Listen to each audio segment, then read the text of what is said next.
Boa noite. Pastor Genivaldo Tavares de Mello, em São Paulo, ao dia 22 de fevereiro de 2018, agora já 19h25 horas, exatamente. O último vídeo desse do estudo, uma reflexão sobre o arrebatamento da igreja. É o 87, continua 87, quarto ponto, a falsa trindade imitando Deus.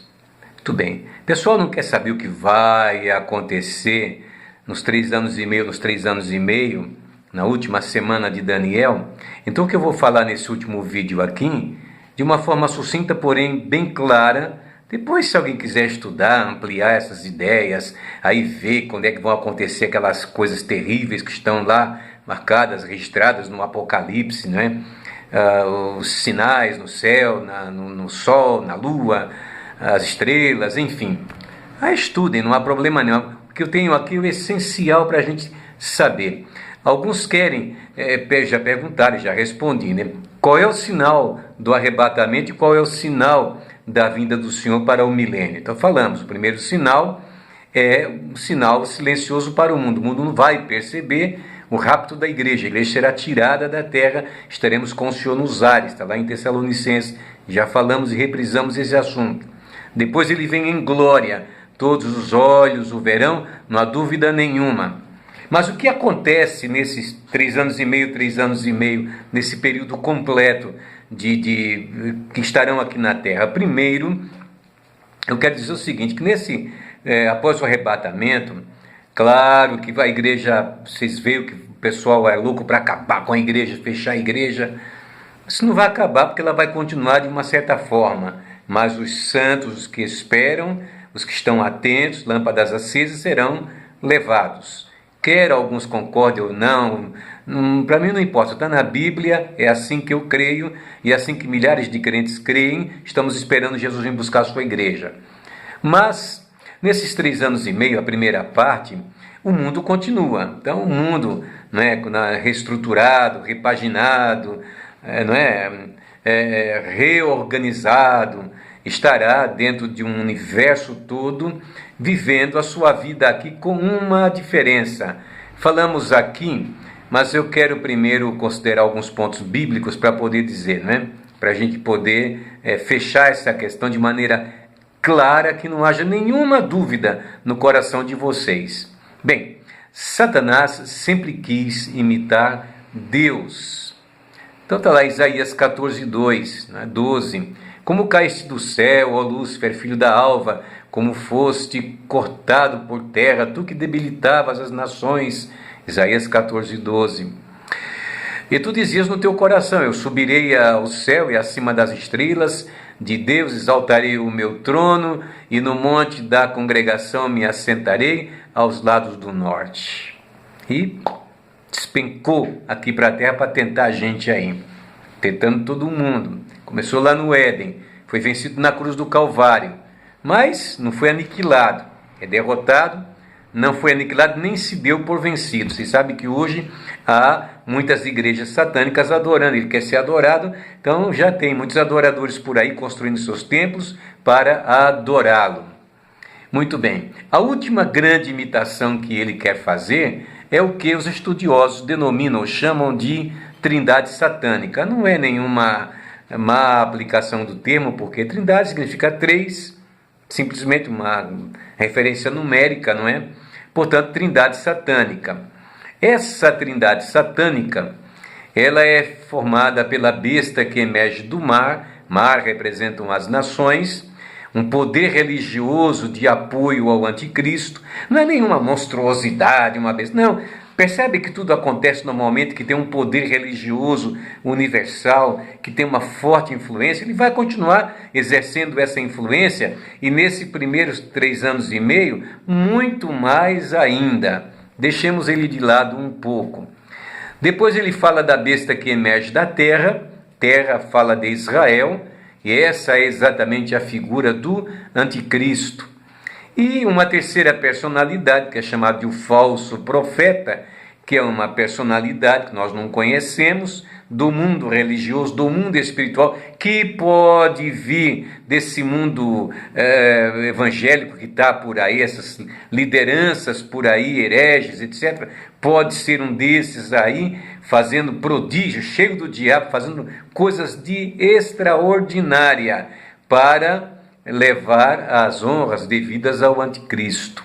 Dá o apoio também, eu diria um apoio espiritual, né, ao anticristo. Muito bem, vocês lembram da visão de Daniel? Pois bem, está lá no capítulo 2, verso 31, quando ele contou para Nabucodonosor que o que ele tinha visto foi uma grande estátua. Não vou falar dos detalhes da estátua, mas eu quero me deter nos pés da estátua, que era parte de ferro, parte de barro. Pois bem, os estudiosos dizem que ferro e barro refere-se à dupla identidade do Império Romano. O Império Romano do Ocidente, em Roma, o Império Romano do Oriente, em Bizâncio, era o nome antigo daquele reino, Bizâncio, que foi dado depois o nome de Constantinopla. Lá na Turquia se estabeleceu, portanto, o Império Romano do Oriente. O Império Ocidental, que eu chamo de... Os dois são da parte de ferro do pé. O Império Ocidental caiu no ano de 476. E o Oriental cresceu como o Império Bizantino e veio cair no ano de 1476 pelas mãos dos turcos otomanos, que aí uma história, depois a dominação de Jerusalém, etc. tal. Pois bem, o poder religioso, essa parte de ferro, Império Romano, para mim, o Império Romano, tanto do Ocidente quanto do Oriente, e a parte de barro, eu considero como Império Romano espiritual, religioso, que dominou a igreja no princípio, tá certo? A igreja apostólica, a igreja de Atos, e exerceu domínio sobre ela e foi seguindo. No ano de 1517, essa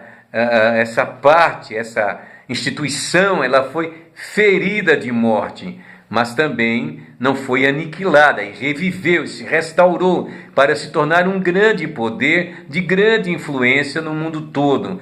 Vai para a Bíblia e vocês vão perceber, não precisamos discutir nem dizer quem é a besta, quem é. Ninguém é besta, coisa alguma. Aqui no Brasil, besta, a gente sabe o que significa, né? O nordestino sabe muito bem, mas refere-se nada mais, nada menos do que um poder religioso mundial de forte influência que dará apoio ao anticristo. Muito bem, nesses primeiros 3 anos e meio, nesse período, como é que os judeus vão perceber que aquele é um impostor e não é o Messias que eles tanto esperam? Quero lembrar que há muitos judeus piedosos, como tinha nos dias em que Jesus veio, judeus piedosos, que entendiam de Bíblia, que oravam e que perceberam quando o Senhor veio, reconheceram nele o Messias. Está lá na Bíblia, Isaías descreve bem, principalmente no capítulo 53. Esses judeus piedosos estarão orando ao Senhor e Deus enviará o socorro do céu. De que maneira? 2 testemunhas que virão, profetas, com o peso de Elias, de João Batista. Ninguém venha com conversa de que é Moisés, Elias, Enoque, etc. Deus não precisa desse expediente.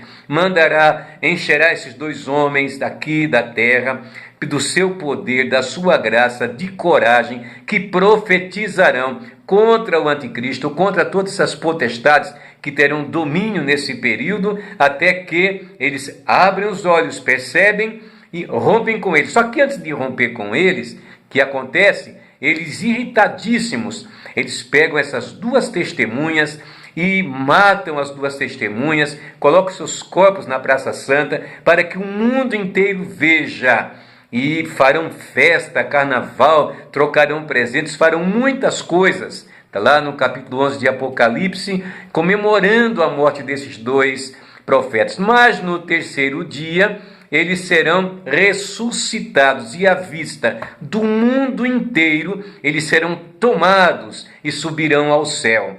Eles profetizarão por 1275 dias, que se você dividir, dá exatamente os 3 dias e meio ou os 3 anos e meio. Pois bem, eles profetizarão, abrirão os olhos, os judeus entenderão.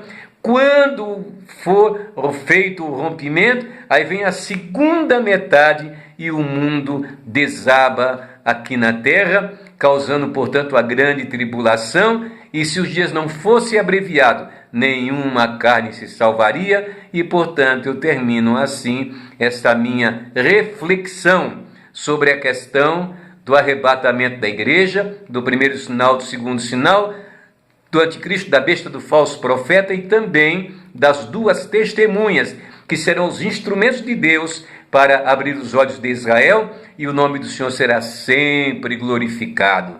O que é importante é permanecer firme até o fim. Não caiam nessa esparrela de que a salvação é permanente, não tem perigo, ninguém vai cair, não. O pecado tem destruído vidas, a vaidade tem levado vidas, a perda do amor tem levado vidas, muitas coisas têm apagado muitos crentes nos nossos dias, lâmpadas inteiramente apagadas. Deus os abençoe, Deus os guarde e guarde a sua igreja em toda parte do mundo.